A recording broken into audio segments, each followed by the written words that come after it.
Hello, everybody, and welcome to another quarantine edition of MTG Study Hall. I am one of your hosts, Brett, and we are joined this week by JC and Dave, as usual, and Lily is also in on the call as well.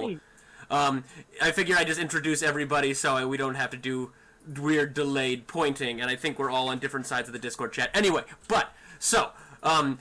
we are going to do a quick update on what we're doing in Magic, but before we get to that, Dave, do you want to tell everyone where they can find us? Yeah, you can find us on whatever platform you're watching us on, first off. You can also check us out on Facebook, YouTube, and Twitch, as well as our Patreon, all at the respective sites / TCG University. As a matter of fact, I believe there was a Twitch stream last night with some chump playing Brawl. Is that right? Something like that, yeah. Some tryhard. Yeah. I think I might have caught like some sort of train wreck of a draft, something along those lines. Oh, it was a train wreck. See, I'm getting the daggers in now because I know payback is gonna suck. Yeah. Anyway, so that is where you can find us. And Tam, do you have the list of people to thank for their support? I do, yeah. Big shout out to all our Patreon sponsors on the junior or higher sponsor tier. We've got Addie, Andrew Dang, Clay Cardwell, Jay Rogers, Jarrett Hubbard, Justin Farst, Kat Maria, Kevin Broberg, Lucinda Letica, Paul Casagrande, Samantha Stevens, Teodoro Ruiz, and Tyler Zane Pease. Big shout out to our sponsors this week: Nuclear Inked Custom Tattoo and Skate Shop, Cards Custom Build, and Inked Gaming. We'll tell you about those later. Yes. So, thank you very much, Tam. Thank you all to you Patreon people. We really support it, particularly now more than ever. Really helps us keep doing good and interesting stuff. But yeah, so what we've been doing in Magic before we get rolling. Lily, what have you been doing in Magic?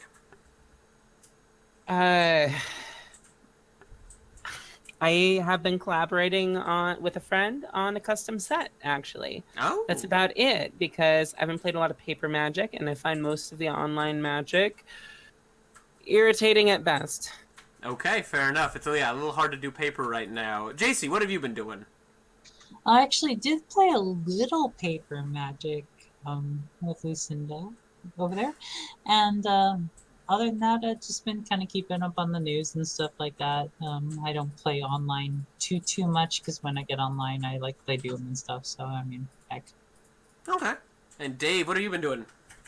Sultai, more Sultai, always with the Wars of Casualties. I mean, Standard's still fine for the most part, but it's starting to feel like I'm going to want something a lot different.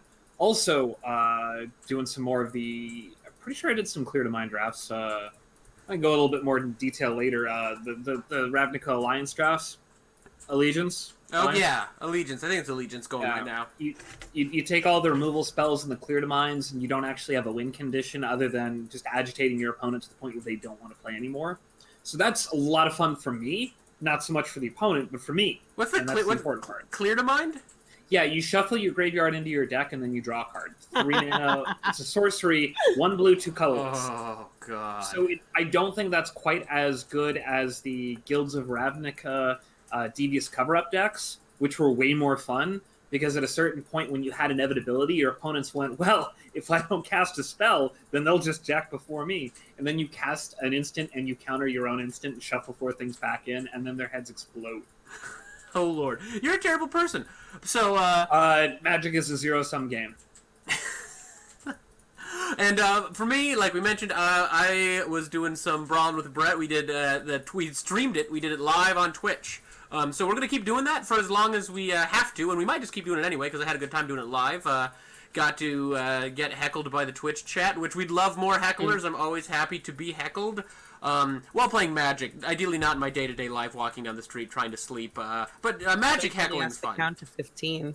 Oh boy, see, that's Magic-related heckling, so it's okay. So yeah, Brawl with Brett, doing a little Historic, got a red-black discard Croxa deck in Historic that's not very good, but it's very fun. And I'm also trying to do a little more Theros drafts. I might just Twitch stream some of those if nothing's on the channel. I'm very bad at it, but I've done okay. I've done a couple 7 wins, 6 wins, and then I drafted a horrible 3-color pile that you get to, if you want to go to the Twitch channel and watch the beginning and end of Brawling with Brett, I just was drafting because I was waiting to get everything hooked up. So, yeah, been... Drafting's fun. Drafting's a lot of fun, and I really like Theros as a draft set. But anyway, we can get moving on to topic 1, and topic 1, unsurprisingly, I'm sure, to you all, is kind of the coronavirus Magic update. We do have new stuff, so new information that we're going to talk about. And for people who are sick to death of hearing about the virus, I promise you, once we get past the update section, the rest of the show is about other topics completely. So, the big news that came out as of the stream right now, on Thursday, is Wizards just announced that they are pushing back the paper release of Ikoria. So we just I found a handy key dates infographic. So April 2nd, previews are going to start. April 10th, we're going to get the full card image gallery. April 16th, it is going to be released on MTG Arena and MTGO. So April 16th, you can get the cards in digital. 17th, there is the tabletop release in the Asia Pacific region that is a little bit getting past the heavy hit part of Corona. And then the release in North America, Europe, and South America for Ikoria is going to be on May 15th. And they are smooshing the pre-release and the release event together. The other big news that Wizards announced is to help out game stores in this trying time, they're going to be shipping an allocation, we don't know exactly what that means, but an allocation of mystery boosters to all WPN stores for free. And mystery boosters is phenomenal. It's got a ton of value in it. If you can get those packs and those boxes, it's super fun to play with in Limited. The cards are incredible. The professor at Tolarian Community College did his box opening video, and I didn't watch all of it because it's an hour and a half, because he just kept getting enough to buy more boxes and the game kept going on. So that is what's going on. I just talked for a really long time. Thoughts? Things get pushed back, stuff for the stores, events. Wizards is letting stores charge up to $10 for events organized on Arena. What are people's thoughts? Well, I'm gonna let JC go because I think I rambled way too much in the pre-show. I really like what they're doing for the card store. Sorry, push to talk. I had to change what I was typing. Anyway, yeah, I like that they're allowing game stores to organize local events. I like that they're giving WPN stores extra product. I like that they're doing some pre-release benefits for them. I think Wizards is doing the right things for their community. I think that they are discouraging people to play Magic in person as much as they can without hosing themselves by keeping digital releases going. But at the same time, they are giving a nod and care to their stores, which I think is really important. So I'm really happy that they're taking those steps, and I'm actually really heartened to hear that they're taking them. No, and I feel particularly bad for game stores because it's even if it's not a huge deal, the mystery boosters is a plus, is something for them to get some more revenue going, because it's tangentially related to gaming stuff, but Warhammer Games Workshop, who does Warhammer Fantasy, Warhammer 40k, and I think still Lord of the Rings technically, they have ceased production and distribution right now, so they are totally ground to a halt. TCG Player, the internal, the centralized setup, Card Kingdom, and Channel Fireball have all stopped shipping paper cards right now. Are TCG Players warehouse workers still striking? They are. Oh, I don't think they're striking anymore. They're unionized now. Oh goodness. Yeah. The U word. We're seeing some silver lining coming out of this. I don't know if you guys saw. Sorry, Dave, you cut out for a sec there. I got a pop-up message saying push to talk. Anyway, but I don't know if you guys saw this or not, but there have been a lot of reports of various things, including tenant strikes and specifically a Domino's franchise that went on strike, and it looks like they're trying to unionize, which led to a very terrible pun, which had me laughing for at least an hour. But with TCG Player, that's incredible that their warehouse managed to unionize. And we're also seeing some kind of depressing things in our group chat yesterday. I'm sure you guys saw what I posted with the Channel Fireball. Yeah. Specifically, that they have it posted, hey, if you want to spend $100 for this $110 gift card, that'd be really cool, which does kind of have a feel of, buy U.S. war bonds type of thing. Oh. Like, hey, things are kind of bad right now, but we will give you $10, $110 if you give us $100. It's still a good deal for Channel Fireball, and that'll probably help them kind of, get through this period. Because I mean, I didn't see that. I looked at that too late, and I just saw that they'd shut down shipping operations. Yeah, but they had LSV do a video too, where LSV's still. I don't know how much he really has to do with Channel Fireball anymore, other than like occasional content provider and still being the face of Channel Fireball. He's the guy that, hey, bad news, guys, everything kind of sucks. Sorry about that. Here's the deal. We're all in this together. Yeah, and like. Channel Fireball is a big giant corporation, but they did have to cancel a lot of scheduled events, and I'm very curious how much of that money they're getting back. So, obviously everyone's hurting, but I would imagine that they are hurting in particular, having to cancel all those Magic Fests and all of that, because that has got to be a real financial sting. Yeah, I mean, but that's definitely part of that was part of the risk, I think, for them agreeing to take over all of the Grand Prix period. Because if this were still under the old system, then Legion Games and shoot, I can't think of any of the other ones off the top of my head. I guess Star City would be another, but Star City's feeling the hurt on their own part because they have their tournament series, as well as TCG Player, I think, still has their own player series and a bunch of various smaller circuits in the Midwest. Yeah, at the end of the day, a lot of the revenue is based on events and based on processing for events, and without that revenue, it just really, really hurt. I mean, the few times that I worked a booth at an event, the goal was always to buy. The idea was, we're coming with a bunch of money, we're going to have a lot of people that are looking to unload a bunch of stuff I can't get locally, and I will have a very easy time selling to some of my player base back home that are looking for these nice EDH cards, these legacy, and maybe sometimes vintage cards. So, I mean, that's definitely going to be a problem for a lot of the vendors that would have been going to that Grand Prix as well, that had bought tables and things along those lines. No telling if they're actually going to get their money back. I don't think I saw a statement about that. Yeah, things are going to look very like circa 2004 for a little bit as far as like card availability goes. I don't know, like that was tough before it was super easy to get stuff online. I mean, remember when we used to drive down to Lincoln? Yeah, Lily and I used to drive to Lincoln like once a week to go to Hobbytown, and I'm really glad we used to do that because I was brewing all these commander decks, and that was when I thought I needed a Wheel of Fortune in every one of my commander decks, which is why I've got like 6 Wheel of Fortunes now, which is... Hey, I want you to look up what the price of Wheel of Fortune is, and then I want you to think about how much you spent on this Wheel of Fortune. I spent $15 on Wheel of Fortune back then, and now I think I don't know which edition, I might have them, I don't know, I think mine are mostly the cheaper ones. I don't know if I have any unlimited ones, even still, yeah, they're not cheap. Yeah, but that's the other part too. I think we are going to start seeing a lot of prices and cards going down. There's a very good chance that there are going to be a lot of online realtors and brick and mortar stores all over the place that are going to fold because of what happened, and not just with Magic either, with everything.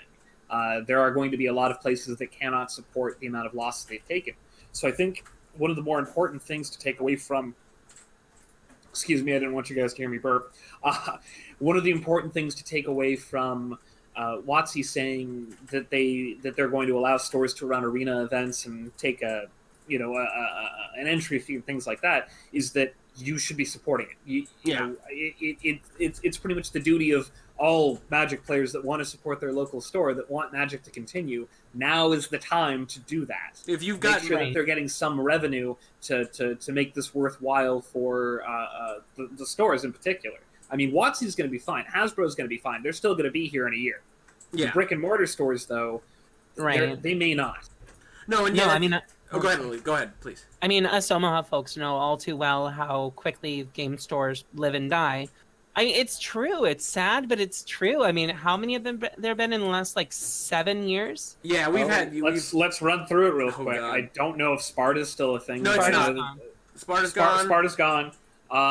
Underground Gaming's gone. Coliseum's gone. Orcs for Hire is gone. Shoot, who else did we have? Dragon's Lair refuses to die. And Dragon's Lair has two locations. Yeah, no, I think the best simultaneously. way possible. Just that they had a fire, and which they very thankfully Yeah. bounced back from. I mean, no, I love Dragon's Lair. No offense intended, but yeah, you can't kill Dragon's Lair. But the two things about Dragon's Lair and about Krypton is that they sell comics. Yeah. Yeah, the game shop still has two locations, and they are exclusively And they do board games. games.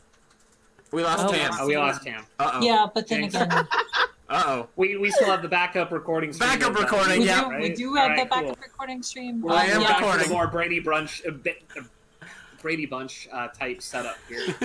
So basically, I think the stores that tend to survive a little bit better in these kind of things that have mixed business models. I mean, Sparta relied actually a lot on people playing tabletop games in 40K and buying things in their location and things like that. So. I finally found where Sparta's old location was, and that used to be a gas station for that brief period I lived in Tudor Sparta Heights. was cool. Oh, I liked Sparta. Yeah, That seems like a hella small location. It wasn't too bad. They were like 3/4 gaming space. But anyway, Yeah. not everyone who watches our shows is from Omaha. But yes, Right. Correct. game stores are Game stores will be Call.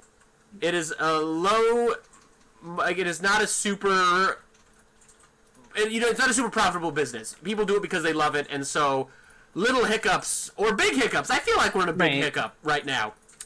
Hiccups of various sizes. Right. I feel like hiccups probably not appropriate. Hiccups to global pandemics can affect this kind of business quite a bit. I actually, obviously, I'm trying to social distance as much as possible, but there's a 40K set that just came out. I went in, and when the store was totally empty, I pre-ordered it, and then today on the way home from work, I stopped in and picked up the box that had been left on the counter for me and walked out. So, obviously, everyone's doing what they can. They've got adjusted hours. They don't have gaming space going. But yeah, I'm doing my best to support all the stores that I would normally support. So I'm doing what I can. The one other thing I want to talk about before we move on is there is this new FNM on Arena, and so basically there's going to be a free event. You can play it as much as you want on the next, I think, 3 Fridays. Then you take a screenshot of the event, and then you tweet it at your game store, or you post on their social media, and then the game store gives you a code for an Arena sleeve. It seems a little complicated, but they're trying. They're doing some stuff. Wizards is trying to get stores going with Discords and stuff like that. So if you're watching live, do check that out. And even if you're watching this when we post the show next week, they're doing this for a couple times. Do we know of any of our local stores that have Discords going on yet? I don't know if Krypton does. They know that Krypton's got a We good should Facebook. talk to Eric. Yeah, I'll hassle Eric. I checked I didn't see any post on their Facebook page, but I don't know if they're going to do it. But the sleeve is really cool, and I want the sleeve, and so I'm going to bug Eric sometime tomorrow. What is the sleeve? One- It doesn't look like they're showing it. The sleeve, it's up on Reddit. So the first one is the Kenrith twins' crossed swords. Ooh. So it's Rowan and Will's swords. Hey Tam, welcome Tam. back. Oh crap, though, in somewhat related news, Diamond Comics suspended operations due to coronavirus, which Damn. is a lot of new comics that aren't going to be coming out for those very game stores. And that's likely not just Diamond. I can't remember the name of their gaming portion of it, but I know that they had exclusive rights to things like HeroClix, among other games. Yeah. I know they're also a Wizards distributor, but everybody distributes Wizards products. Right. Yeah. So any final? Oh, sorry. Go ahead, JC. No, that was me. Lily. Oh, sorry. Any thoughts? Yeah. So one other thing I want to touch back on the game store thing for a minute in general, not specific to Omaha, right? Mm-hmm. Do the reserve list bubble? Do we think that this is gonna do anything to that? Seriously, honestly. Absolutely, yeah. No, I was talking about that last week. That has been Yeah. ready to pop. There is no honestly, there really isn't much utility in those old cards anymore. Nope. What's to be expected is that market is finally going to crash. See, I don't know if it's gonna see. Prices went down when Star City canceled the legacy event, the consistent legacy events, but I don't. If they have gone down, they're still at an absurd price. I remember now, given it's been 10 years, but 10 years is about when this started happening in the first place, and we had dual lands go from $10 to $20 to upwards of $100, depending on what the duel is, and now we're sitting closer to about $400 for Volcanic Islands from Revised. there's a huge amount of external pressure, right? I mean, we're increasingly going to a digital platform and getting out of paper magic. We are increasing in power level and staying at this plateaued power level. More and more of those cards and sets are going to enter vintage formats and legacy formats. It is going to keep putting pressure on the reserve list. Well, see, here's my thing. So, Volcanic Islands TCG mid is $430 right now. Commander is the biggest format ever. Commander growth dwarfs Legacy, and like this is like I'm not a financial expert, but I think there will be some people who really need money who are willing to go off the reserve list. They sell out now, but I think that the stuff's desirable enough that it'll just get, if somebody wants to sell, and if somebody is willing to go like, oh, I'll do 20% off my revised Volcanic Island, I think it's just going to go. And I think people who are in a people who are in a stable financial place, you don't sell in a downturn. You just wait for things to go back up. So I don't think the reserve list bubble's popping. That's going to rely on whoever it is having another source of income that's not going to be affected by a recession or potential, depression. That's kind of what we're looking at. I don't know what the actual legitimate definition between difference between a recession and depression is. I think we're going to be in really bad financial position coming up soon. At least For like 10, 15 years. Well, it's things are going to get weird, but Magic is still popular, and then once we're past social distancing, Commander's the most popular thing ever, and people want these cards, and so I don't see... Well, yeah, I mean, wanting the cards and being able to afford them is a whole different thing. It doesn't matter what the price of a Volcanic Island is if you have no buyer. Then it doesn't. You could say that it's $1 million, you're still not going to... Well, and in the same vein, like, if these are worth a lot and people want them, but people literally just do not have the money to buy them, they will not buy them. And that will force the market down, too. And if there's a lot of people that don't have superfluous money to throw away on Magic cards, after this the economic elements of the COVID incident, like, where does that leave the secondary market? Yeah. I would say not in a good spot at all. I think that this has been a long time coming, and it could have been any number of factors that caused this, but this was bound to happen sooner or later. I'm kind of counting my chickens before they hatch, but Lily, it sounds like we're on the same page. Definitely. We're expecting things to. You want to buy a share? Is that? Probably. Probably not yours, but I don't probably different ones. I don't think stuff's hold on to yours. Sweet card. I don't think stuff's going down, and I'm not selling my reserve list. No, that's fine. I mean, I think now's a bad time to sell it. I kind of lucked out, and I sold most of my reserve list a while ago. So. I don't think you can say I lucked out and sold reserve list in a sentence. I could be totally wrong in this we could get some apocalyptic economic downturn. I don't think reserve list cards are ever going to go down. I'll tell you what. Let's make a little gentleman's wager here. Okay. I like a nice bet. Now here's what I'm proposing. Okay. Volcanic Island. We're going to use that as the example. Sure. I'm willing to eat it if Volcanic Island is the only card that doesn't bottom out. So what I would say on that is I'm willing to bet you a day's worth of food rations that the bottom's going to go out on the reserve list cards a year from now. At least a 25% drop in revised Volcanic Island. I'm going to write this down because I don't think it's acceptable. So here's my case. So if you're right, I will give you a day's worth of food rations. If I'm right, you buy me pizza. Fair. Okay. So I'm gonna record the date. So I got 3/26. Yeah, make sure it's not digital in case none of us have power in a year. I got my bullet pen. We're putting it 3/26. Jesus Christ, you're a tryhard. Look at my pen holder. I told you. Anyway. Okay, so I love it. Volcanic Island is right now, as of this moment, we're using TCG player mid. Correct? TCG player average is $429.99. And so a year from now, you think it's going to be 25% lower? Yes, at least a 25% drop. Oh, if it's 24, I lose. If it's 26, I'm still winning. Yeah, yep. Drop at least. And then I have to go onto the back of my post-it note. So you think Volcanic Island's the most stable reserve list card price-wise? One of them. It's just the one that came to mind. I think the dual probably. lands in general. I don't think that there's going to be much change in like the beta dual lands because I just don't. I think people are buying beta lands just to like get them graded. They'll probably still see a downturn, but I don't think that it's going to be quite the same as like revised and unlimited. So okay, we have the bet. We have the wager. We have the wager down. A year from now, we'll see who owes whom what. Any final thoughts on COVID delayed set? Any of that before we move on to other stuff? I can't wait to eat your day's worth of food. When everything I'm is kidding. over. I hope it doesn't get that bad. Yeah, when everything's better a year from now, Me I'm going too. to enjoy my pizza. And I'm going to enjoy it with pineapple on it because Hawaiian's the best pizza. Yeah, pineapple goes on pizza. You're Brett, correct. this isn't working out, dude. I'm out. Okay. If I don't have a if I strong thought I could opinion get back to the on it. call easily, I would have actually dropped it, but I'm not. It's not worth it.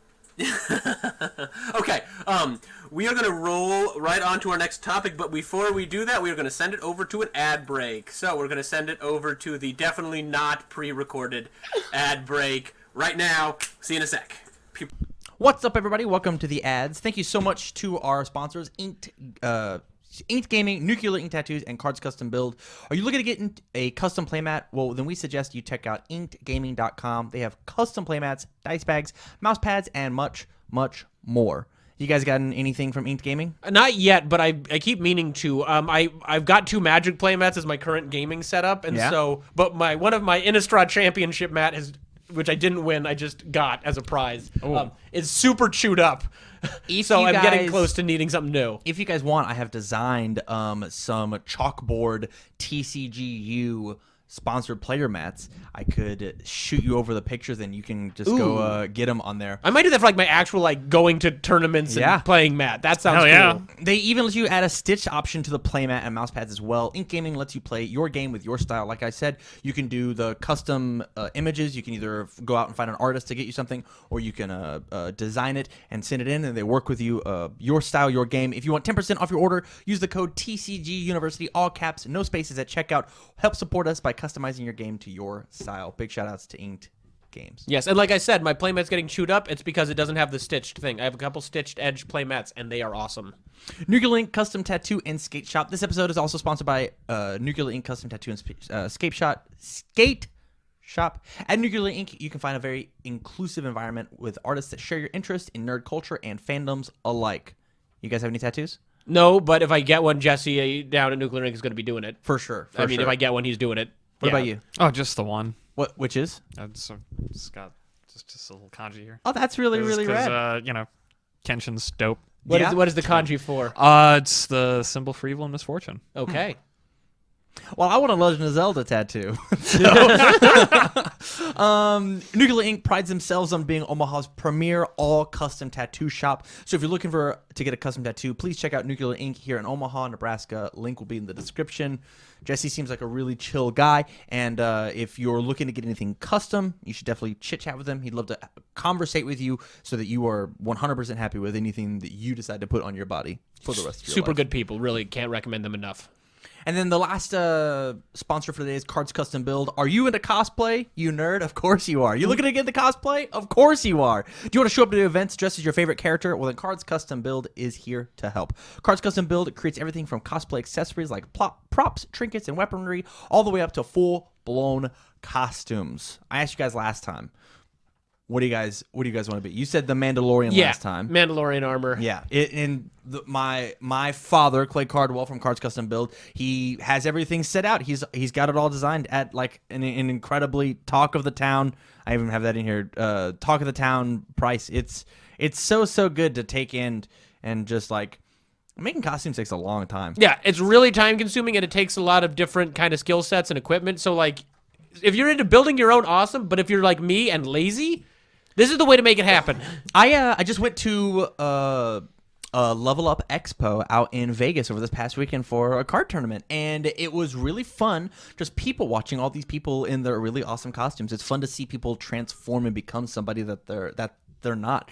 It's fun seeing somebody out of costume that you think would be very timid and not hold themselves, and as soon as you put on that Superman suit, they stand up and they put their chest out. Like it's super rad, and the costume is half of that equation. So go over to Cards Custom Build either on Facebook or on their Etsy account. Links will be in the description down below. Make sure that you mention TCG University sent you their way, and you'll get 5% off your entire order. And whenever you're talking about really high level costumes, 5% is actually a ton. That could be upwards of like $50.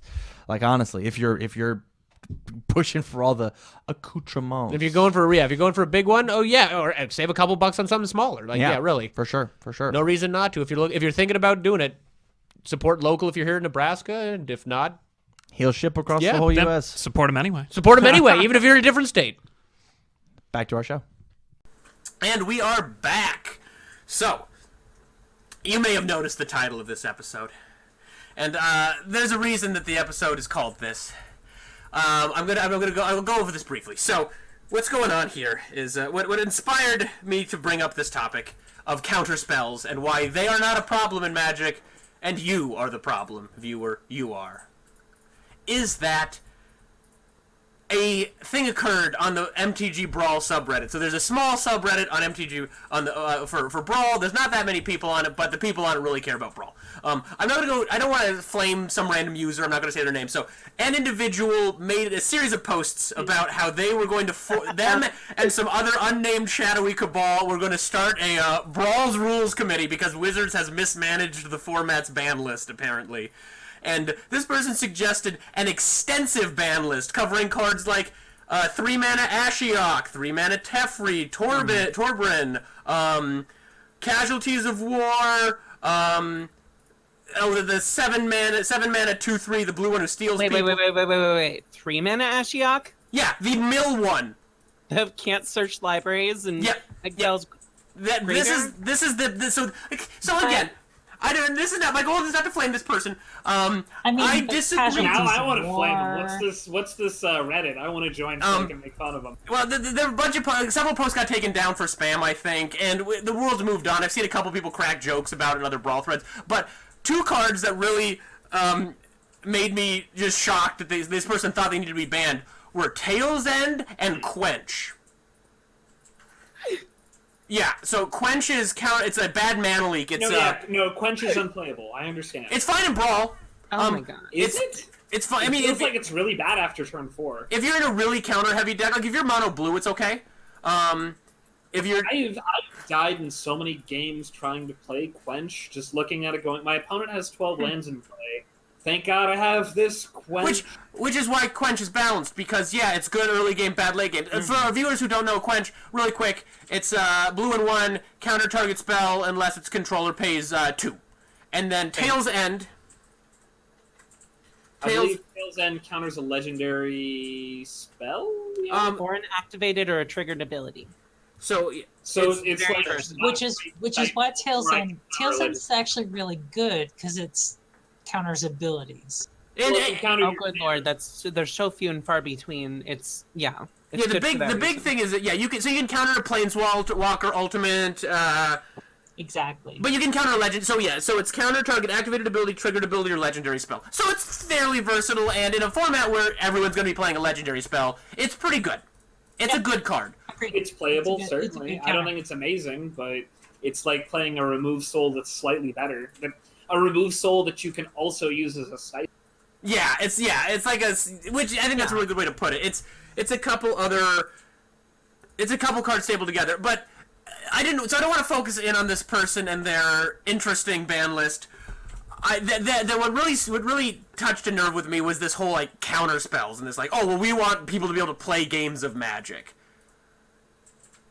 Which, yeah, I do too. That's why I want to be able to play counter spells so I can play blue spells. Yeah, right. I think the argument has always gone something like, when a spell gets countered, I feel like I didn't get to interact with the game. Mm-hmm.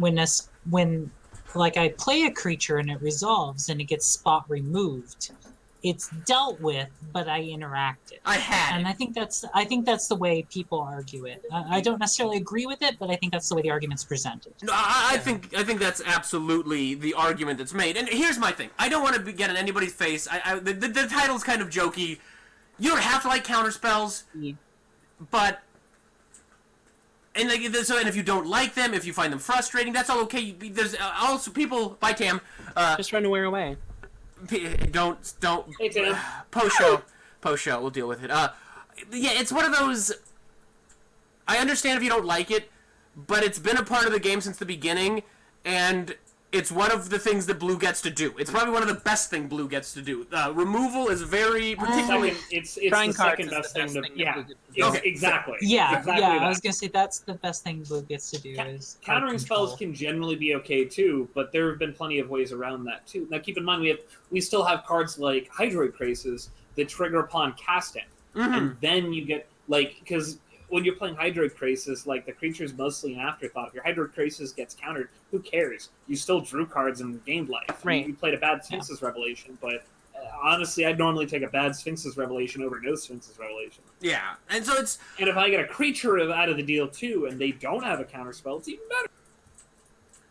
I just feel like this out of all of the things this individual posted, this one probably frustrated me the most because it's just the idea that they basically banned all the mono blue decks and some of Blue's best. I would say Tales is one of Blue's best cards in Brawl. It's not a huge card pool, but it's a particularly versatile format where you can guarantee to counter someone's command. What's Hard another damage. good blue card in Brawl? Period. The 7-drop who steals something. Okay, fair. The Agent of Treachery. Agent of Treachery. You got Mass Manipulation, I think, is the double X. Oh, by the way, both of those cards were on this ban list as well. Woo. Like Mana Drain? I could understand why people don't like Mass Manipulation, why they don't like Agent of Treachery. They're not exactly fun cards to play against, but you can play against them is the thing. Like at that point, you're like, well, I keep losing to that. Clearly, that card should be banned. No, clearly you need to have an answer for that card, or you're going to keep losing. No, yeah, Right. if only there was a way where if somebody put a spell I didn't like on the stack, I could make it not happen. Okay. I don't like that argument. I don't like that argument. Why don't you like that argument? Okay, so I don't like proposing counterspells as a solution to counterspells because that No, argument... that was a solution to mass manipulation and... Yeah, I think we've started like shifting over to no, blue cards are fine. You just need a metagame against them. Right. But Okay. I can see your argument with counterspells versus counterspells is not a good. Yeah. So what's up? So what's up? Yeah, go ahead. Okay, so the thing about, like, before we move away from the counterspells too much, right? The thing that blows my mind about it, right, is the same people that get livid about counterspells have no issues with discard, Oftentimes or less not. of an issue with discard. Like, I don't, like, I get that you didn't put your mana into it, but like, It generally costs a lot Yes. less. Yeah, normally. Oh, somebody go. JC, Jesse, go. go ahead. Okay, yeah, so generally, like I said, I'm gonna play a lot of devil's advocate. So let's say two things. The first argument I heard for counterspells is that they've been a part of the game forever. I don't think that's ever a good argument for No, I anything. don't get That argument on tradition is like the way it should be because that's always the way it should be. So I think we need a better argument for why counterspells are fine than that. The second thing about so milling and discarding. There's something about the anticipation of actually playing a spell and like I'm gonna do a thing and I've chessed this out and I know where I am and stuff like that. Because usually a lot of discard you get a choice about what you discard. There's not a lot of discard at random. So Not anymore. even then you discard. get to interact with it. So here, okay. So here's the best argument for why counterspells are important. Here's the best argument is because that's how the color pie splits out everything for fair. So really quick, red's removal can hit creatures, can hit players, can hit planeswalkers. It's not huge, but it's super versatile, and you can use it generally to go to the dome. And so that is why red's removal is particularly valuable. Black gets to kill stuff real good. Black gets to take out creatures, sometimes lands, planeswalkers. So black has pretty versatile, pretty cheap removal. White gets bored. Black can pretty much deal with everything up until this point. Now, thanks to that, Thyrika's whatever the heck. Well, black isn't supposed to be able to get artifacts. There's like a few cards that do it, but Phyrexia, but and I think there was that's a break. one You can't from- cite Gate of Phyrexia, Yeah, okay. Dave. So black is Of not. course I know about Gate of Phyrexia, of course. So okay, but black has its things it can't deal with. Black can't kill artifacts generally, but it's very good and versatile removal. White can exile anything, single target but lands. It can do mass board wipes. White has got incredible removal. Even if they've shifted more to temporary prison stuff, Oblivion Ring or Banishing Light are really strong effects. Green is the worst creature, Green's the best color at creatures, worst at removal generally, but fight is something they're added in, so there's more interactions. Green gets the most hexproof, green gets, can't be countered, green gets ways to avoid removal, and green gets its own removal that you can use, like Prey Upon's great if you've got it set up right. So green's removal is limited, but green has other strong benefits, and green gets to take out artifacts and enchantments, and, well, basically non-land permanents. Yeah. Green is, to be fair, just a point on green real quick, like, I don't know that they need a lot of extra removal when green's really good about, like, all my creatures are 5/5 and above. Yeah. Like, Well, also the fight staple to creatures, I consider a design bug and not a feature. They should not be Really? doing that. That's a separate. I agree completely. I think that's a whole separate nother topic. podcast. whole But nother topic, but I do want to talk about that. so, but so then we come to blue, and so let's take out counterspells right now. Blue can bounce stuff. Blue gets a couple like prison-y auras for creatures. They might be able to freeze you. And make a creature not untap. That's And they can transform it into like a fish.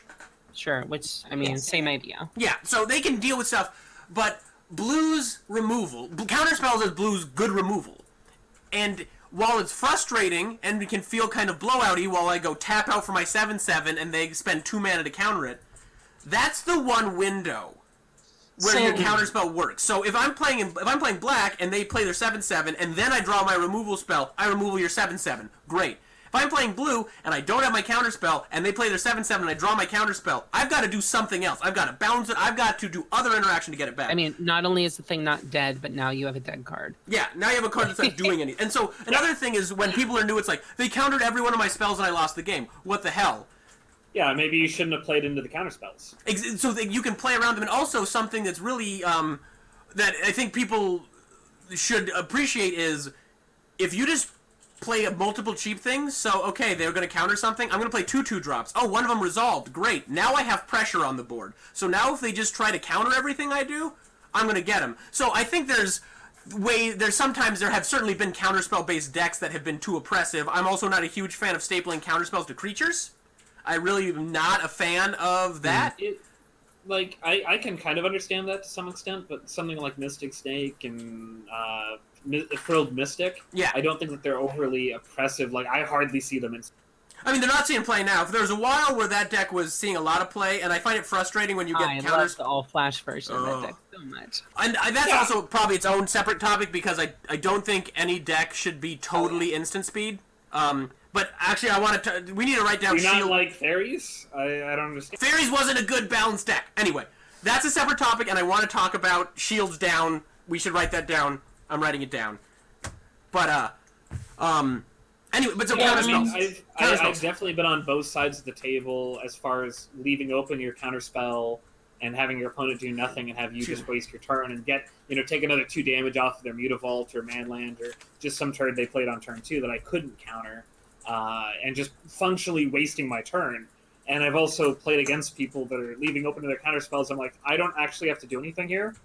Attack you, go. And I think JC brought up interaction, and counterspells and instant speed stuff like that is actually some of the most interactive Magic you can get. Like, I understand it might not be fun to get your stuff countered all the time, but when things are designed well and things are fairly balanced, there are really interesting games to play, because you have to say, am I going to be aggressive? If I'm going to jam this? In my stream yesterday, I was talking about, okay, the opponent main phased a flash enchantment that cures whatever to scry 2 or whatever it is.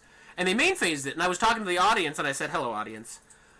They shouldn't have done that, because they could have left 3 mana open, and then I would have had to decide, do I jam Questing Beast? Do I try to play around this counterspell that they don't have? And so, if you, like you said, Dave, just don't play into their counterspells. You need to think about that. I think particularly when you come into a new format or you're new and you don't know what other cards do and you try to play your creature like you always do and then they say, no, it didn't happen. That's frustrating. But once you kind of get that, okay, that's a counterspell, it costs this much mana, they need to play it in this window of time to stop my creature, then you can start moving around it. So obviously cards need to be balanced correctly. Have been formats where it's been way too counterspell heavy, but this idea that counterspells just are bad magic, I think it's just dead wrong. You don't have to like it, but it's good for the game. The way that I see it, I am honestly not a huge fan of, obviously I'll play the good one, like hard counters versus soft counters. A hard counter being something that says, counter this. Whereas a soft counter is like Quellish for Mana Leak, counter this unless. And I think that the soft counters are a lot better for the game. Back when Mana Leak was a card that was playable in Standard, that was a card that I feel like really tested people out as far as play skill goes. And most of the time when I was playing Mana Leak in my deck, if I were playing against someone that I thought was fairly good and they wouldn't be playing into the Mana Leak, I'd cut the Mana Leaks in favor of something else, because if I left open 2 mana, I knew they'd be playing around that in the early game, so what was the point of having it? And if I thought my opponent did not know what they were doing and were not playing properly, I'd keep the Mana Leaks in to punish them. Yeah, and also like a thing that is like about counterspells is when people are playing a lot of counterspells and keeping counterspells, you also got to think that they are not actually doing anything to advance their position while they're doing that. All they're doing is stopping you from advancing your position, but they're not doing anything for themselves. Exactly. Usually I think that's the case. A lot of the early iterations of the decks that were, the mono blue counter everything that you play, their win conditions were things like Stalking Stones or things that weren't actually spells. So they had a land that you could turn into a creature indefinitely. So you played that at a certain point, you just left open your counter spell. If they didn't do anything on a turn, now I've got a 3/3 and this is how I'm going to win the game, and I still have the same amount of counter spells that I did beforehand that you weren't going to be able to play through. And then, go ahead. So the question is it a problem when taking into account that one of the things about counterspells is trying to play around them, not trying to play into them, playing mind games and stuff with them, and the point that when they're playing a counterspell, they're not necessarily doing anything for them or anything like that. So is it a problem when they print counterspells like Mana Drain or something that they are doing things for themselves and countering your spell? So, and that's kind of what I was talking about, where like Frilled Mystic would piss me off because it'd be like, okay, I need to get pressure, but okay, if I can get to this point where I can get my mana to drop 2 spells and they can't keep any pressure on me, I'll win the game. But if they go, okay, here's my creature, I need to burn them out of their counter spells, because you also oftentimes just have to make them use them. You gotta make them counter your stuff. You can't just not play anything forever, because that's also what they want. So you've gotta find that balance between, do I make them counter my stuff but not? But when it's okay, Frilled Mystic, okay, they countered my thing and now they've got pressure. Now they've got a clock. So well, go ahead. So Frilled Mystic, first off, I mean, is there a mana cost that Frilled Mystic would be okay at? Because I feel like green, blue is horribly restricted. I mean, I think Standard's metagame right now demonstrates that the current mana cost is probably appropriate. Sure. But the actual thing that was making me think of, right? If counterspells are okay, but we want to make sure that they, like, there's this committing to a certain thing to not undercut your own weaknesses. Should blue, and this might be a super fucking controversial statement, right? Can we swear on the regular podcast? Yes. I say fuck all the time. Yeah, don't worry about it. Go nuts. All right. So the super mega, like, should blue get flash creatures? Besides that, they always have. But should they? Should they get flash creatures? Period, and get counter spells? I think so, but I think the creatures should be bad. Okay. Yeah, we're talking like Fairy Duelist and things like that. I think that if you're going to get it, I don't think you should give it things like these, giant monsters that are uncounterable and have evasion and have. Now, see, I kind of like, so I kind of agree with Dave with the, as long as they're bad, I think there needs to be balance. I think we don't need to live in a fairies world where it can be like, I'm going to just run really good counterspells and really good flash creatures and everything in my deck is really good and I never have to sorcery speed anything, because I think sorcery speed stuff should be more powerful, obviously. I mean, obviously it is. That's how the game balance works. Sorcery speed stuff is more powerful, and I think you need to create moments where someone goes, to keep in this game, I need to sorcery speed something.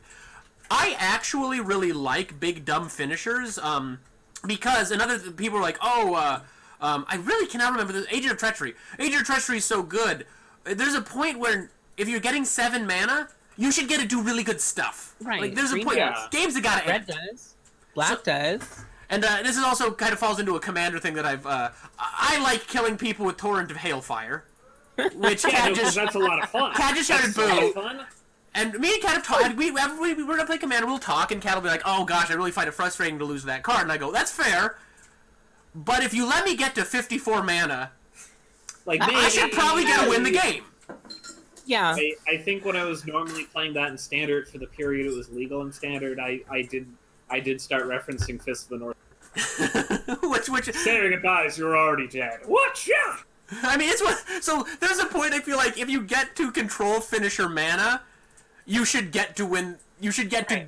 The games need to end. However, and again, I keep shields down moments. I adore that 3/5 for 6 that you discard the card to give it hexproof, but then it taps. Dream Trawler. Like I love Dream Trawler. Dream Trawler. Like the thing is with these finishers is it feels like it at the very least it's not giving it indestructible, and you can still counter it when it's coming. Yeah, I love all of these. Pay to It's get kind of into. weird that I even like circled back on the No, counter. I mean, and that's the thing. I don't think like, oh, everything at 7 mana should be uncounterable. Certainly not. I just like there to be options for control finishers where it's like, okay, they've got a 3/5 with lifelink that gets big and draws some extra cards. But if I try to kill it, they'll give it hexproof, but it gets tapped. So if I've got them on the ropes, I can at least interact with them and create these moments where I can kind of get in there. And I think Wizards is really getting into that kind of gameplay, and they call it shields down moments. I have it written down, like I said, but Now, Right. but with Flash was stuff. anyone else? Oh, go ahead, Dave. Sorry, I was gonna say, was anybody else playing Standard when Tavern of Souls was Standard legal? Yes, I was. So one of the things that was incredibly frustrating, specifically with a card like Aetherling, is you could play your Tavern of Souls and just completely invalidate your opponent's counters. Yeah. Like, I don't think that we're going to get into a position where a card like Tavern of Souls is going to be Standard legal again. No, that card's But too big. there could be something along those lines again. Just removing the ability to counter things really invalidates a lot of it. It's incredibly frustrating to just not actually be able to interact with your opponent as they play Right. these cards. So- Specifically Aetherling, and I have- point out, cool, you are never going Right. to be able to kill this card. Hexproof. No, I have- so, I have- go ahead. You blinked it out. You blinked it out until the Right. end. Go ahead, So Lily. I have a lot of thoughts on finishers and their ability to be answered. So I'm going to put that as a new topic because I think that's a good one. I guess the short of it is I don't like stuff like what was that, Carnage Tyrant, where it's like Carnage T. uncounterable and hexproof. Yeah. Like Don't forget Don't- the trample, because it had trample Right, too. like It had don't make trample, a thing that you can't interact with. That makes me so mad. Like none of the newbie Magic players get livid about that stuff, but as somebody who's been playing this for so many years, you give me a card I can't interact with. Great. Well, I guess that was a fun game of, who can get off the fastest. Phrasing, I Because you can even counter a counter spell, right? Right. You most, got- unless it's Well, last really word. quick, Dave, Right, I do have come to. on. I do have to say, yeah. I mean, Bring yeah, that. I'm sorry. Brain fart. But yeah, bringing it back. Also, Is overcome by your beauty. Jesus Christ, is this blood? Is this my blood? Also, wasn't Carnage Tyrant briefly banned? I No, don't that think was so. that little tiny dinosaur that people couldn't gain life. Yeah. Oh yeah. Yeah, our 3/3 for 3 with menace and other words on it was Right. too good. Yeah. Personally, my favorite Okay. dinosaur is Pond. But to wrap up the thing the kind of finishers I like are the ones that you play them, and that's you're invested in that. I really like Sepulta, not Sepulta. Who's the big dinosaur from Zapalta's the Acroma Yeah, one. 9 mana one? So is a big old creature, right? You get your mana back, you can blow stuff up. Oh. That's great. That's Zakama. Zakama, there we go. That was has that no the way- big flapping, no napping. Yeah, sorry, Zakama. Right. The three-headed, beautiful dinosaur that costs a ton of mana, but you Right. get to untap it all, blast everything sure, away. sure. But so. They go ahead. Go ahead. Finish they it changed up. how the game plays when it's out, but it can be countered. It doesn't have hexproof. It doesn't come back from the graveyard. It doesn't have like anything to stop it from being interacted with. You have to interact with it, and you get some value out of it as the player that played it, but then your opponent gets to deal with it. So, yeah, no, I think that's totally fair, and I'd like to have you back on sometime. I mean, while we're doing quarantine, maybe you can just, if you want to keep coming on, because I'd love to talk about finishers, and because I have some differing thoughts on this, but I want to keep moving. One thing I think that's a good transition here is I do like that some cards say can't be countered. So I like the hate cycle from the last M20, and in particular the green Triceratops for 4 that can't be countered, has pro blue, and then gets a myriad of abilities. Sure. I've gotten outplayed by that card so many times. But so I like specifically that green can do it. So yeah, Green is good at creatures, and I like that they want to make their creatures even gooder. And I think I think in a world with counter spells, I do like there to be, it's Magic, so you should be able to metagame. And so while that card might be very difficult for a niche mono blue deck, the mono counter deck might be really good against the green mid-range deck that can't drop a lot of aggro creatures. So I like that bouncing factor, and so I want to get onto hate cards. So that's our final topic, and so hate cards and how they kind of function in the game. Any final thoughts before we wrap up counter spells and why they aren't the problem? Nope. Okay. Nope, just I'll have a camera next week. I mean, shift your perspective if you have a problem with it. If you feel like you're not interacting with the game because people are countering your stuff, stop trying to interact with the game and interact with the player you're playing against. Yeah.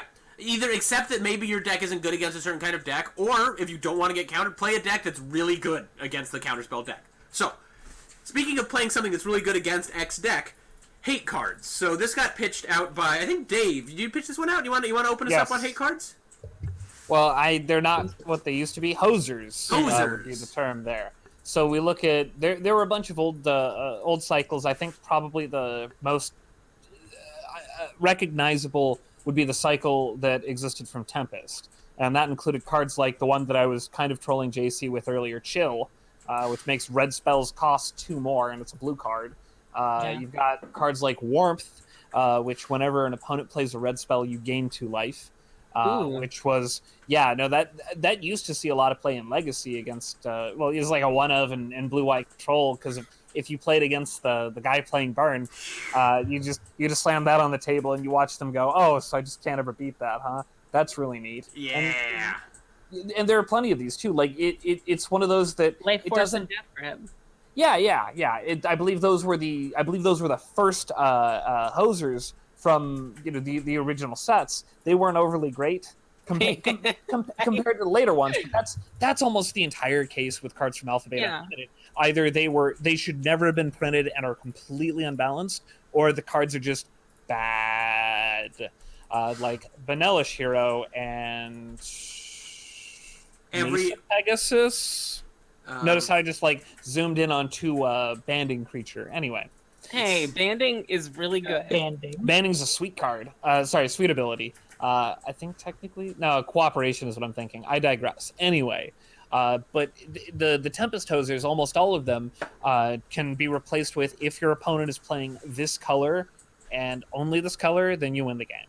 Because it's almost impossible for a blue player to beat Choke if you play it early enough. It's almost impossible for a red player to beat either Chill or Warmth if you play it early enough. Like maybe Hibernation isn't overly great. That's the one that bounces green creatures to its owner's hand. The card's not overly amazing, but same thing with Perish. Perish isn't overly great. So JC, what's up? It's still good. Bounces your green creatures. Sorry, I play a lot they're of green creatures. Well, I think all green creatures actually, but yeah, most stuff like that was symmetrical. So, like Karma was symmetrical. So it hurt your spells too. Oh no, I forgot about Karma. Karma's actually not a doesn't terrible one. Matter to the player who's playing. And it. what was the other one? The red one was sorry, I'll find it. And while you do that, Dave, you said something really interesting. They don't make them like they used to anymore, and I think that's completely accurate. So we talked about the green dino from the core set. That is part of a cycle. So there's the 1/1 blue flyer with pro red. There's the 2/1 for a 2 or 3 red that's pro white. So there's a cycle of 5 cards that are color hosers. Now they put 2 color hosers, mind you. they put in the creatures that showcased protection, which is really cool because we didn't have protection for such a long time. Yeah. Because you can't put that in reminder text. You just can't do that. And then on top of that, you also had cards like Veil of Summer and Devout Decree and Aether Gust. Those cycle of hosers that are a one-time effect as opposed to a creature that your opponent's probably not going to be able to beat. Oh, go ahead. It's a Sanctimony. Karma and Sanctimony both got printed in 8th edition. Yeah. Okay. I think Karma before that. I'm sure I know Karma. Oh, was right. No, I know they're older than that, but the Sanctimony is that whenever an opponent taps a mountain for mana, you make in 1 life. It's a 2-mana white enchantment. Ooh. Oh. And so I feel like we should not be remiss in forgetting my favorite kind of hosing, and that is artifact hosing. So we were talking Stony about Silence, Kataki. Yeah. I remember Kataki the last time that it made a really big was at the beginning of Modern, where everyone knew Affinity was going to be a deck, and it's like, I'm playing a 1 of Kataki. Why? Because if I land a Kataki against Affinity, they just lose. I mean, heck, I used to run mine in my Captain Not if Sissy they're ED. fast enough. My Captain Sissy. That's true. If they can kill you by turn 3, well, I mean, they'd have to kill you by the time that you get to play it, because at that point, then I don't know. I guess it feels closer than. But a lot I of get what you're artifacts saying. are really strong, and there was a time of mirror decks at one point, and I'm sure there will be again. Well, keep in mind one of the fun things about Kataki was that it's not destroy, it's sacrifice. So your Darksteel Citadel is still going away. Oh yeah. Like anything that has indestructible, you still have to pay the cost or it's gone, and that definitely just completely screws over the artifact lands, because now you don't actually get to. So Also, go ahead, Lily. competitive REL, if they draw that card, their artifacts are all gone. Yep, they just lose everything. Now, I kind of want to pose a question here. So, we pitched a lot of hosers that were very powerful and could absolutely, you play it on turn 2 or turn 3, and the person playing the other deck is just out of the game. And then we talked about the ones in the core set, and sans Veil of Summer being way too good of a Magic card. The core set ones seem to be decent sideboard cards, and I certainly have seen. They're playable. Yeah, I've seen the red one was in a lot of the world's sideboard cards in the red deck, so they're certainly playable. And my least favorite hoser that I'll bring up quickly, Core Firewalker. Back in the day, I was playing Mono Red when Zendikar was out. Do you remember the nickname for that card? No. What was the nickname? Bear Claw. Why is it Bear Claw? Because it's a 2/2 for 2, and it's a Dragon Claw on it. Oh, right. Oh, that's good. Oh, okay. That's good. A lot of modern decks run Dragonclaw, don't they? Not that I've seen. I mean, they could if Mono Red becomes a thing again. I think that card's absurd. I've seen it in the sideboard for decks before, I think. But so kind of on this topic, so we've had a various power level of hosers, and like JC said, some like those Stony Silence ones or Kataki can just completely shut a deck down. Yep. Where should Wizards be at with printing them? Or are we at a good spot right now where we've got pseudo-okay ones? I mean, let's ignore Veil of Summer because that card was too good. But yeah, because the question I feel like you're asking is like, are hoser cards like bad card design? Does it feel bad to play them? Does it create a bad kind of feeling and environment, and like that you can't really interact with? Or does it lead to good deck building? Or does it lead? Because like so the sideboard obviously is where you adjust for the decks you aren't as good against, but is it good game design to say I'm going to dedicate 4 sideboard slots to this card, and if I play this one deck I'll win no matter what if I draw it? Is that good? Is that okay? Is that just like the metagame? I have the metagame? a ton to say about this. Go ahead. I'm going to snake in real quick with one thing. I think that it only becomes a problem when you're playing the hosers.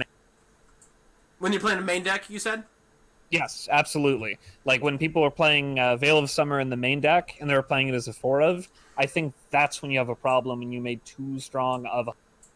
Okay. Can I just, as a brief aside before we get heavily into this topic, the art on Core Firewalker looks like a dude who's in a gentrified area selling microbrews. Oh yeah. Anyway. His looked like his name is. His looked like his what, name a hipster is, core? Yeah. Oh yeah. Yeah. They're all hipsters. I hate that fucking hipster. I hate that card so goddamn much. Well, you see, just remember the end cores were cores before it was. Ugh. All right, that didn't. I work. left that card Okay. in the corner of my basement in my house in Kearney to check if my house was flooding. I remember. God, I hate that card. I checked to make sure, and you were like, yes. Anyway, okay, All right. Lily? Oh, Lord. Okay, Go.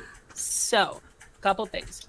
One, I don't like that they brought back protection for the sake of hosing. And here's why. So, I like hosing when it, and this actually goes back to the color pie stuff that we were talking about earlier. I like hosing when it hoses the mechanical things that a color does. I like a red, blue, or blue card, or a red or green card that says this creature can't be countered. Doesn't say blue spells can't counter this. Doesn't say white spells can't counter this, because there are some. This spell can't be countered. I like hexproof as a hate card. I mean, blue and black and white do more removal. I like hate that plays against a color's strength rather than against a color. The stuff that's anti-color feels very ham-fisted to me. It seems like really just sloppy, hammy game design. So I think protection is a particularly, so very quick for our viewers who are not familiar with, there's a spectrum that Mark Rosewater describes, and it's the Melvin Vorthos spectrum. And tell me if I'm totally off on your idea here, but basically, very quickly, Vorthos is here for the flavor, and Melvin is here for the numbers and the crunch. Now, there's articles about this if you want to know more, but protection seems like a very Melvin-y mechanic. Lily, would you agree? No. No? Okay. Okay, so yeah, it does a lot mechanically, and it carries a lot of mechanical baggage, but it's not a mechanically coherent thing. The abilities that it does don't have anything to do with one another. It's not intuitive, but not everything that's not intuitive is a Melvin mechanic. Like, okay, it feels like somebody just said, hey, this creature is really good against blue stuff, and just wrote that on a card and then expected people to figure out what that meant. And then over the course of the 25 years that this game's been going, we finally have an actual answer. But I don't think it feels very Melvin-y at all. So okay, go ahead, JC. Go ahead, JC. Yeah, here's just where I'll argue about the feeling of it is that protection cards usually target enemy colors. So it is very within the color of the spirit of that color that you're hating on the other color, and it's like a precipice of that. Okay. And see, my thought is, so like, the theme, so when you spell the words all out, the theme is a little bit, it's like targeted, dealt damage, targeted, dealt damage. Yeah, okay, let's do it for viewers. So okay, can't have things attached to, can't be blocked by, prevent all damage that we dealt to, and can't be targeted. Yep, so those are the four things that Cannot protection be does. enchanted. Did we get that one? Attached can't is have things attached to. attached. Perfect. All right, sorry, spaced out. Yeah, attached covers equipment and auras, because And both are attached. fortifications. And yes. Oh my god, that was the most Lily thing you could have possibly said at that moment. It also, there's one card that they printed in Future Sight also affects this conversation. Anyway, and so many times when I've been playing Magic with Lily and a new person, Lily will explain something and I will have to follow it up with, but you don't need to know that 99% of the time. At what point do you just build a deck of nothing but the trolley Future Sight cards for EDA? Don't Perpetually, give her always. ideas. Now is Those are all the my time. decks. If not now, when? Anyway, okay, but I would argue that why it is mechanically a little it's a little dissonant mechanically. The theme is you can't fuck with my thing. So we had to say a lot of text to say this color or thing, because you don't need protection from colors. This thing doesn't get a fuck with my thing. And so that's a pretty grokkable thing. Now, you're going to hit corner cases where we board wipe and they go, but my thing has protection. And, well, a board wipe is a destroy effect that doesn't target. So, but the theme of protection to me seems kind of like, don't fuck with my thing. Right, which is why I say it's a pretty Vorthos mechanic. Okay. Okay, that's fair. I'm kind of torn, because, like, I was kind of happy when we phased out protection because it is hard for new players. And it gives you weird corner cases, but there's also some. It's for an advanced player where you know what it means.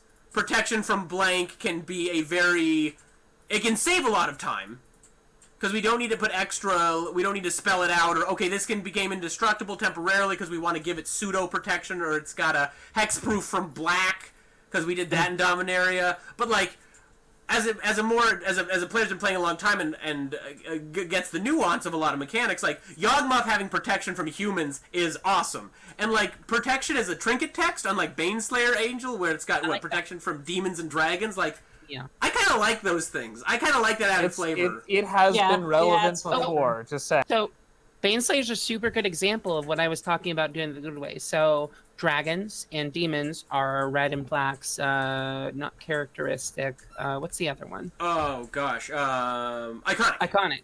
Yeah, they're iconic. They're iconic creature types. Baneslayer does not say, hey, red and black decks are bad against this. What Baneslayer says is the kind of creatures that red and black decks would be running that could fly and block this can't.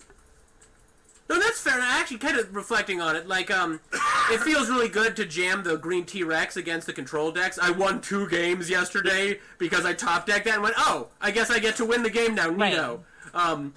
But so sometimes, but on the opposite side of when you're playing the red deck and they play the 1/1/2, the 1/1 for 2 with protection from red, and you go, well, okay, I'm hosed out of this game. That can be frustrating. But like Progenitus is an awesome card. Right. Protection from everything.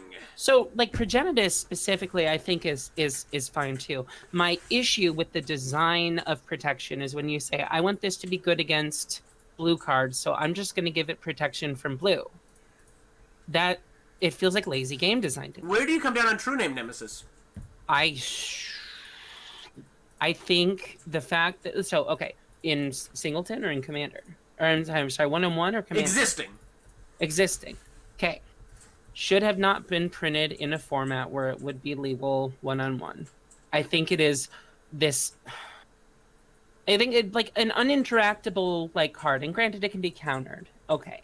But like, and in the formats that it gets played in, that is actually super relevant. Mm-hmm. But like, and in multiplayer, I think it's good design. But for it being played in single player, like, I don't think it's good design. Okay, that seems pretty fair. We're running a little long here, so let's do wrap up on this. I'm actually really enjoying this topic a lot, so we might keep this going in the post show. But I want to get the show wrapped up just so we don't run super long. Does anyone have final thoughts on hosers and where we want them to be? Because I don't want to put words in your mouth, but I'm sort of feeling the hosers don't seem to be the problem as much as how we do it. So yeah, okay, yeah, hose like targeted and smart. And it feels fine. But when it's big, dumb, clunky, and everywhere, it doesn't feel. And Dave, where do you come down? I mean, I guess you kind of said your thought on the main deck. Like I think they still need to figure out where the sweet spot is for hosers as to where they become acceptable and not overly oppressive, and where they're not just completely lackluster and not very exciting. Like find some balance between warmth and. Sorry, you cut out that last one. Warmth and which one? Fry, which is like I guess I don't know. No, the one. I've played Fry. Whatever. Yeah, like I think Fry is the worst from that cycle, but I mean they're probably worse hosers, but just something not quite as good as they need to find a better balance. Okay, I think okay. I don't disagree with that at all, and we're going to talk a little. We're going to keep going on sort of on this topic in the post show. So if you want to check that out, $1 on Patreon. You get to watch the live shows and you get to see the fully recorded post shows. We aren't live right now due to technical difficulties, but the full show, pre and post, will be available to our $1 Patreons. We do appreciate that. If you have the money available, that is greatly appreciated here. So I want to say thank you to everyone for tuning in. Thank you to the crew for making this work from home while we all manage this whole Corona thing. Lily, thanks for coming on the show, and love to have you on more. I'll be here. I'm literally going to be in the room when it's happening either way, so I might as well, instead of just like angrily typing in chat to be ignored. Oh, well, I can't see chat is the main problem. We didn't see chat. Yeah, like I didn't see chat right now, and I've posted a couple of things. So like I posted. Anyway. But yes, thank you so much for coming on, and viewers, thanks for tuning in. We want to be here for you as much as we can while this whole craziness goes on. We got to stick together. So be good to each other. Be safe. Wash your hands. Stay inside, and make sure to remember who you are. We'll catch y'all next week.